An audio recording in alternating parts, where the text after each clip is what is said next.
The first thing I have learned about marriage by watching you two for 21 years. It is very important to know how to have fun and to be goofy and to be goobs, such as the constant giggling that can happen between you two, which is adorable and I love it, and the tee of both of you.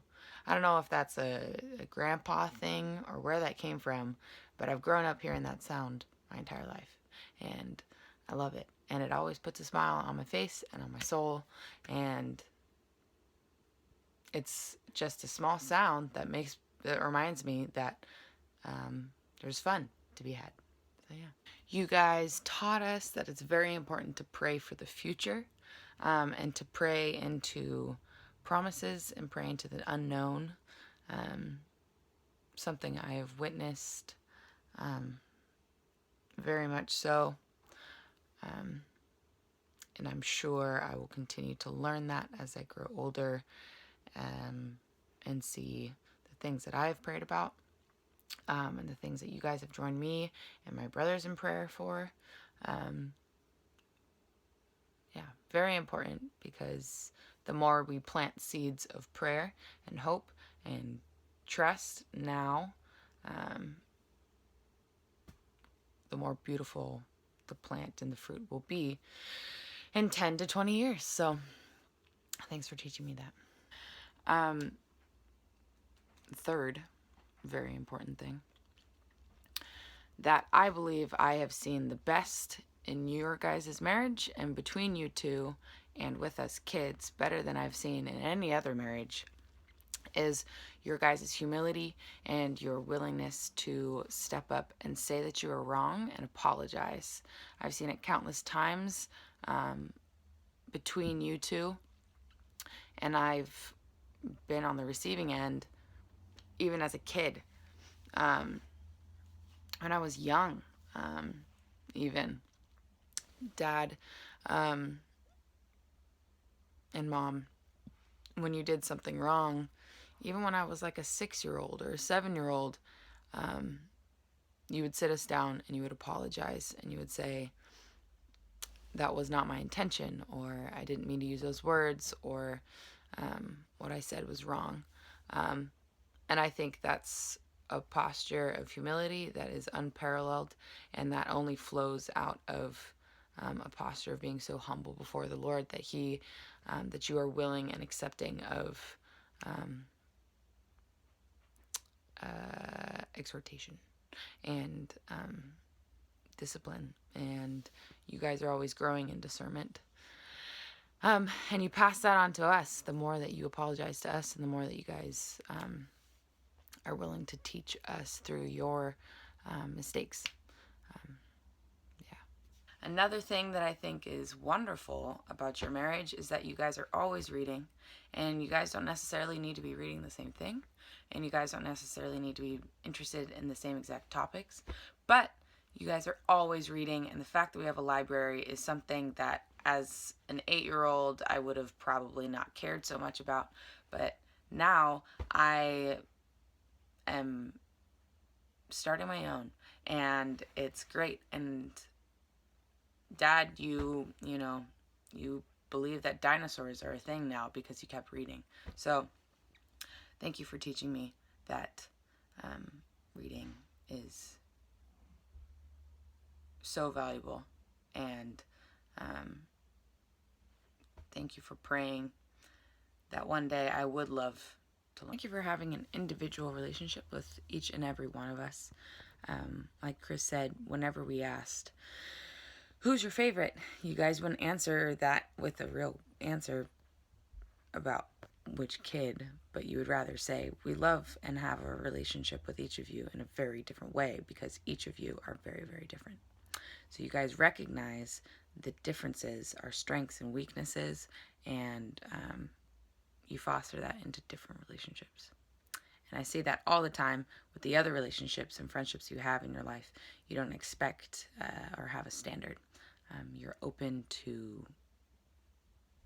variety. Complain about one another. You'll make comments here and there, or you'll say, well, that's something they're working on, but I very much appreciate the fact that you guys are not singling the other out to your children. And I believe you don't do that to other people either. That's very powerful. And you've taught us that the words that we use with each other, about each other, carry a lot of impact. Complain about one another. You'll make comments here and there, or you'll say, well, that's something they're working on, but I very much appreciate the fact that you guys are not singling the other out to your children. And I believe you don't do that to other people either. That's very powerful. And you've taught us that the words that we use with each other, about each other, carry a lot of impact. What I have learned from the marriage of Thomas and Wendy Smiley. Number 1, read.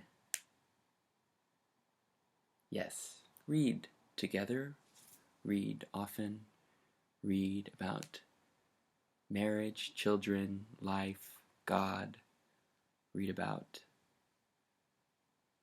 fiction, nonfiction, adventure. Travel together. Go to Yosemite. Eat lots of good food. Make sure that you cook for each other and make sure that you always have the right recipes for the right occasions. Always make sure that you make time for those date nights. A little romantic candle here and there. Am I right, Dad? Number 5 is that you need to finish what you start. You need to finish the job so that it's well done. I think of just the many times when I've wanted to do something kind of half-heartedly and seeing how you both always try to pursue excellence in every arena of your lives. The 6th thing that I've learned from you guys is that when there are tough choices to make, it's important to choose what's good and what's right and not what's easy. I think many times in your lives you've demonstrated that to us in your marriage, in the choices you've made regarding us children, and the choices you've made regarding your ministries. And it's important to choose what is right and not what is easy. It's always important to keep God at the center, just as God has always been at the center of your marriage. Next, good friends are important. Both of you have great friends that you have kept over the years through distance and time. And I hope that I will be able to do the same through the distance and time in my own life. And finally, perhaps as a result of my own reflection in the past few years as well, I realized the importance of communication and how both you guys, Mom and Dad, have demonstrated how important really communication can be for a marriage and for a loving, lasting relationship. Love you both. Happy anniversary.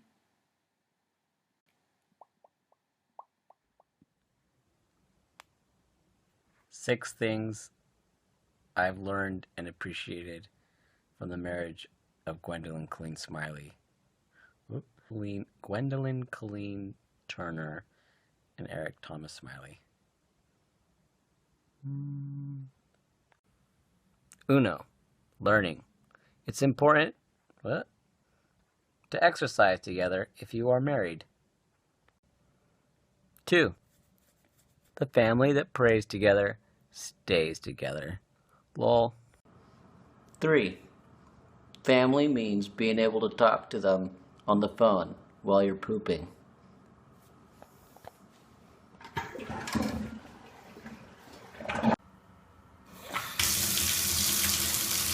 4, I've learned that a happy marriage may mean requiring time alone, or doing stuff on your own, independently from one another, on a semi-regular or semi-seasonal, or agreed upon, consistent, pattern, scheduled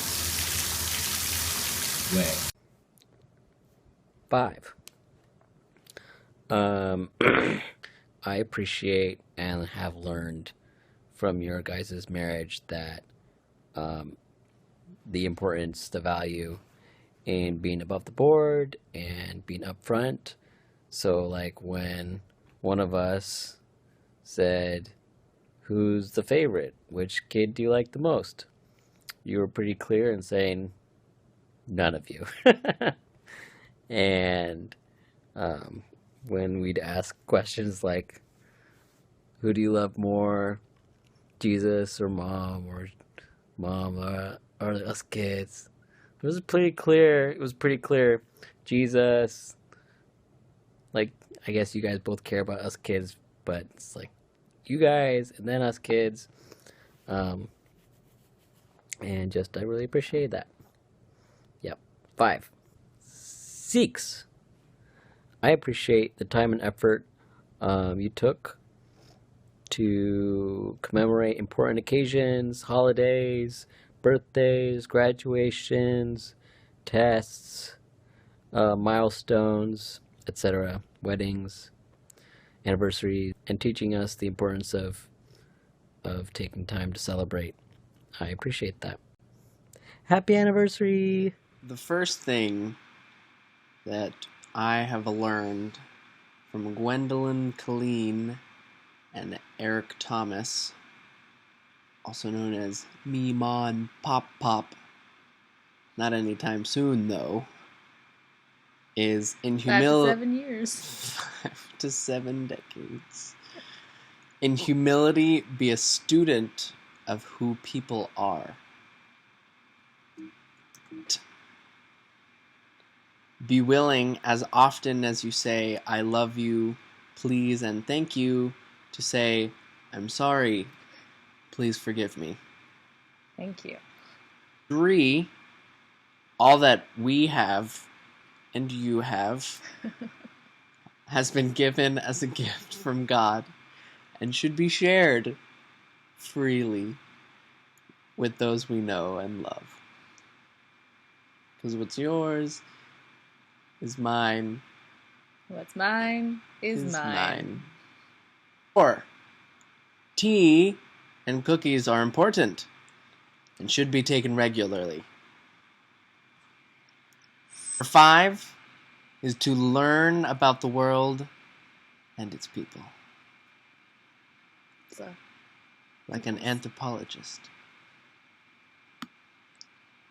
Trying and making mistakes is okay and necessary in things like learning languages.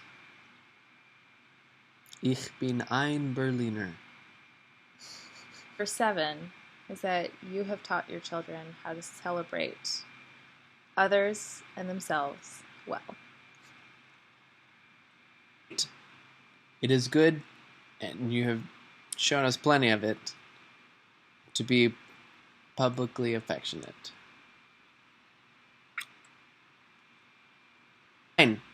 And finally, we Smileys are loud, loving, obnoxious, annoying, loyal, brilliant, bold, charming, good-looking, confident, and opinionated, but above all, we have learned to be, first and foremost, lovers of God. Mom and Dad, thank you.